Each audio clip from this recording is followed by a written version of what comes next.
Sekarang kita malah sudah pada fase mengatakan dia tidak ada. Tapi pada hakikatnya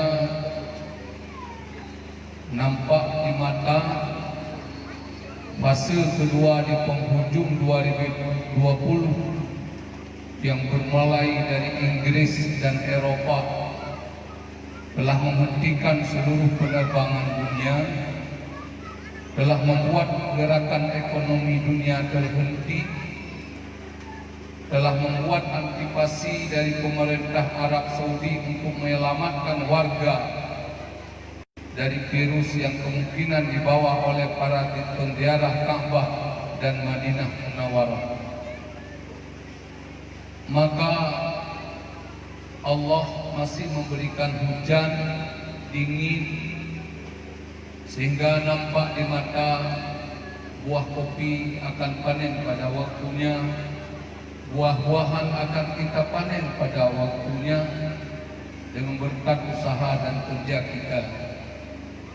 Tetapi di balik nilai barang-barang yang kita produk ini, harganya di tangan Allah, yang membuat 1 kilo kopi $10, $5, $2, atau menumpuk di gudang, tidak ada pembeli, tidak ada ekspor impor. Itu bertanda usaha kerja keras kita menanam kopi, memetik kopi, memanen kopi, ada nilai semuanya dari kudrah dan iradah Allah. Ketika hari ini dunia memasuki tahun 2021, kalau bahasa Acehnya tahun 2020 kita masih makan padi bijet, masih kita habiskan uang di ATM. Tapi tahun 2021 ini lebih dahsyat karena dunia belum stabil. Di tengah usaha vaksin, warga dunia, pemerintah berusaha keras agar mencari solusi permanen penyakit COVID ini. Datang yang baru, yang lebih dahsyat. Memang kita tidak bersentuhan langsung dengan kebijakan, karena bukan kita yang mengatur negara. Memang kita tidak bersentuhan langsung dengan persoalan-persoalan umat manusia seluruh dunia.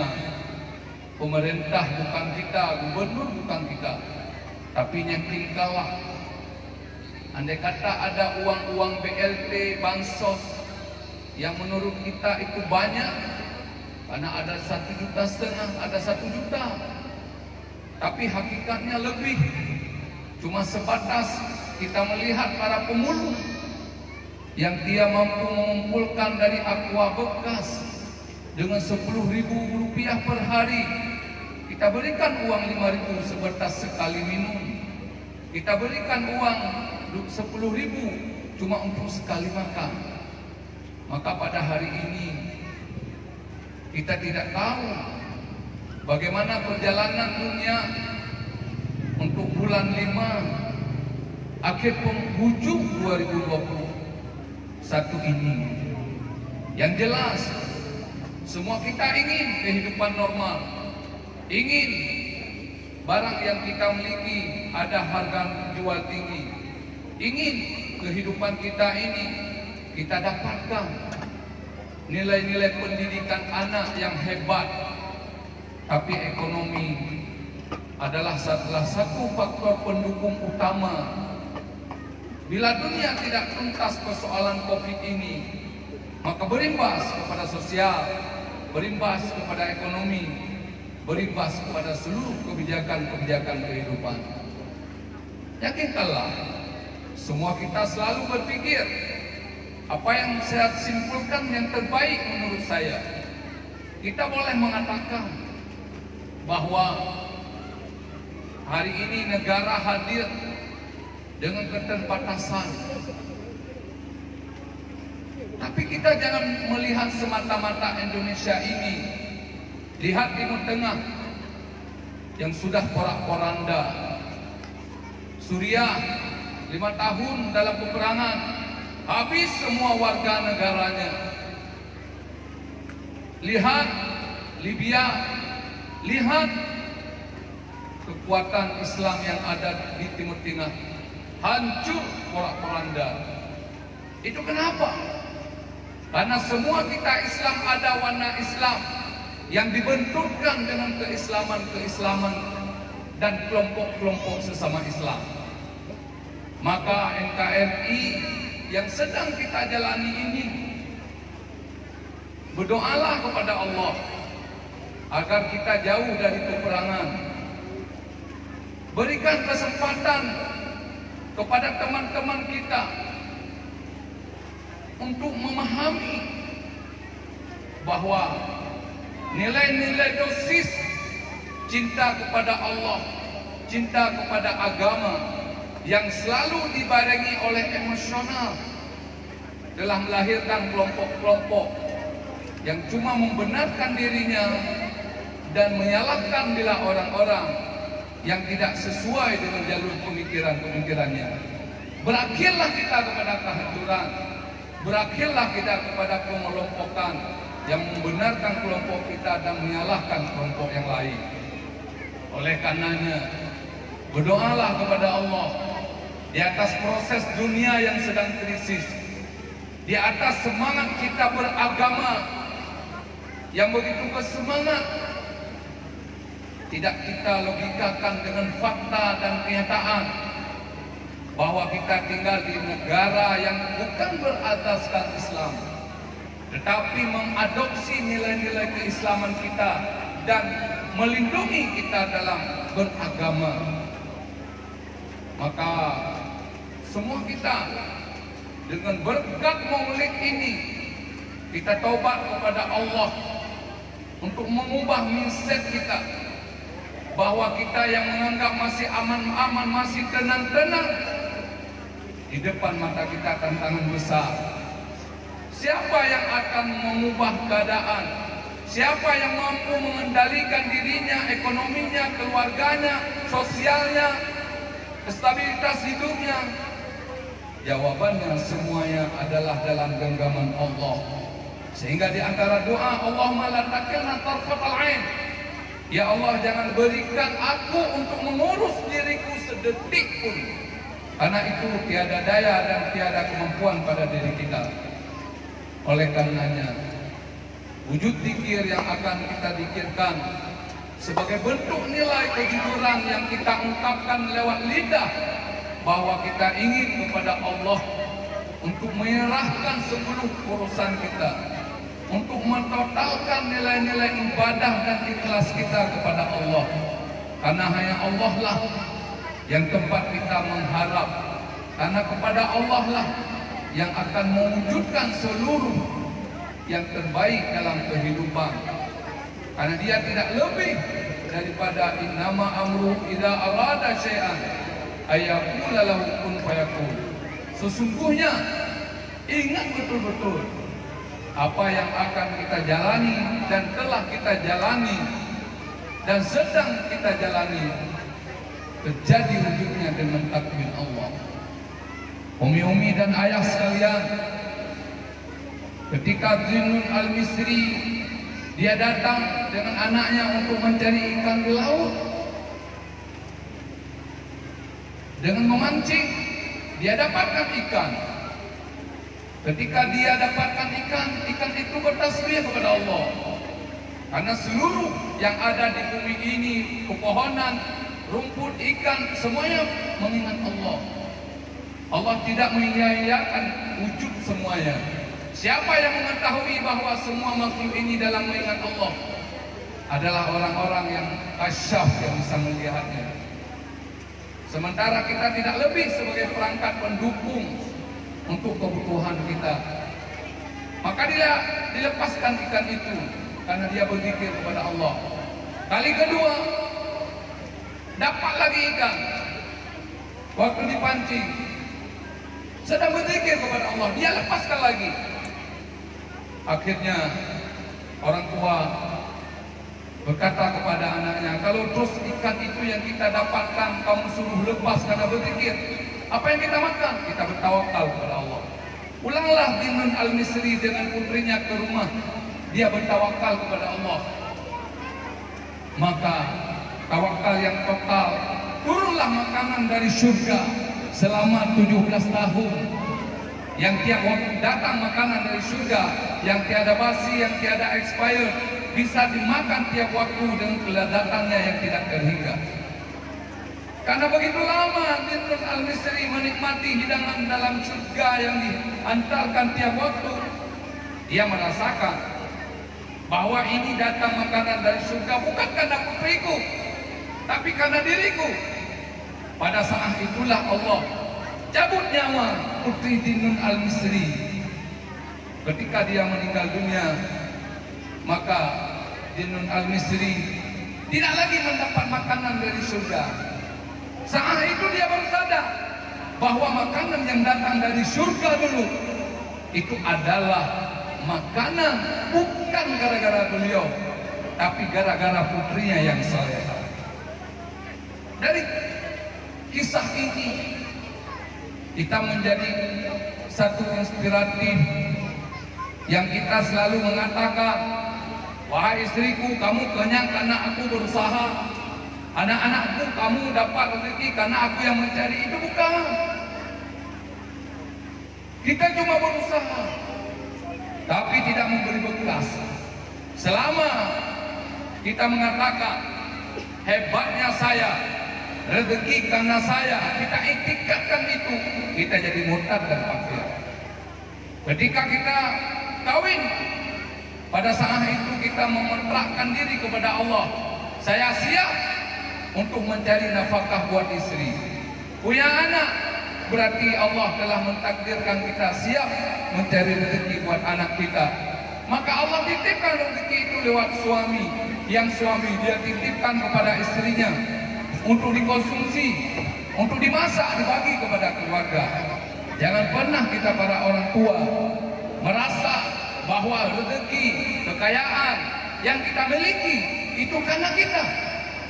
Tapi lebih hak-hak anak kita, hak istri kita, dan hak kita yang Allah takdirkan lewat satu keluarga. Maka inilah awal daripada taubat kita, yang merasa rezeki yang Allah berikan kepada kita belum tentu karena kita, tapi karena anak kita, karena keluarga kita. Maka oleh karenanya dalam nilai ketauhidan kita, bahwa rezeki yang sudah Allah berikan jatah kita untuk kita makan, kita nikmati, apa itu? Selama yang menjadi makanan dan halal dan digunakan selama hidup. Sementara kebun yang tersisa, rumah yang tersisa, walaupun semua kita ingin punya rumah sendiri, pada hakikatnya rumah-rumah itu adalah sewaan sesuai dengan umur. Orang yang tidak punya rumah dia sewa 1 tahun, 2 tahun sampai meninggal. Kita yang punya rumah merasa happy karena tanah milik kita, rumah milik kita. Tapi pada hakikatnya adalah pinjaman kita untuk sementara kita berpindah kepada kubur. Semoga kita harus menyadari bahwa nilai-nilai rezeki, nilai-nilai jembatan hidup ini tidak lebih adalah nilai-nilai untuk menjembatankan diri kita kepada Allah, untuk mencapai kehidupan yang panjang, negeri balasan yang itu cukup lama dan cukup panjang. Sementara yang kita jalani hari ini adalah negeri mencari modal, negeri mencari untuk mendapatkan balasan daripada Allah. Maka saatnya kita berzikir, zikir yang kita baca bersanad kepada Abun dari Abuya Jamaluddin Wali, dan ini adalah buku yang kita miliki yang terus kita baca seluruh Aceh di mana-mana, adalah karangan beliau yang beliau kumpulkan doa-doa dan zikir maksur ini yang sesuai dengan ulama salafus saleh ketika tsunami yang menghantam Aceh ini dan seluruh dunia. Saat itu Abuya di kampung Laksana, beliau dijemput oleh menantunya yaitu almarhum Ustadz Arifin, dibawa ke Jakarta. Maka beliau tulislah buku ini yang disempurnakan sampai 5 jilid. Mudah-mudahan semua kita ada buku ini untuk kita wiridkan tiap hari. Bila tidak mampu tiap hari, 1 minggu sekali, tiap-tiap Jumat, atau 1 bulan sekali, atau paling kurang tidak didikirkan, dibeli kapan-kapan ada waktu dan kesempatan untuk kita baca. Ila dzati Nabi Karim Mustafa Rasulullah sallallahu alaihi wasallam wa alihi wasallam qurratul anbiya wal mursalin wa ila walidina wa masyayikhina wa liman ittama'na hauna bisababihim khususan ila Syekhul Maghfirah almarhum wa ila walidina wa masyayikhina wa liman ittama'na hauna bisababihim syai'un lillahi lahum ajma'in. Al-Fatihah wa rahmatullah. الشيطان الرجيم بسم الله الرحمن الرحيم الحمد لله رب العالمين الرحمن الرحيم مالك يوم الدين إياك نعبد وإياك نستعين اهدنا الصراط المستقيم صراط الذين أنعمت عليهم غير المغضوب عليهم ولا الضالين آمين.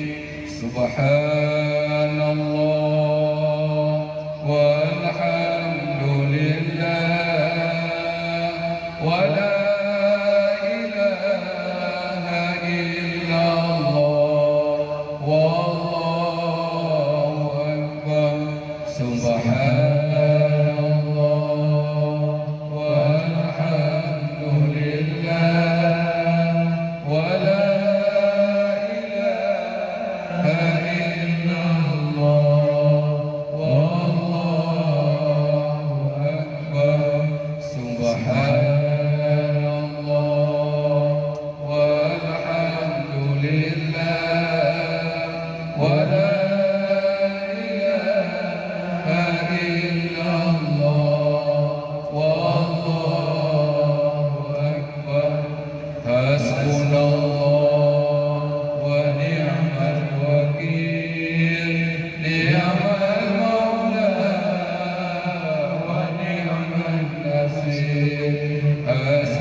letakkan tangan kanan di dada untuk kita baca ya Fatah 71 kali, yang itu kita lakukan setiap subuh sesudah salat. Karena siapa yang membaca ya Fatah 71 kali setiap subuh, dia akan dibuka oleh Allah pintu rezeki, pintu kemudahan kehidupan, dan dibuka seluruh rahasia-rahasianya. Mari kita baca ya Fatah Asmaul Husna yang bermakna Allah yang membuka.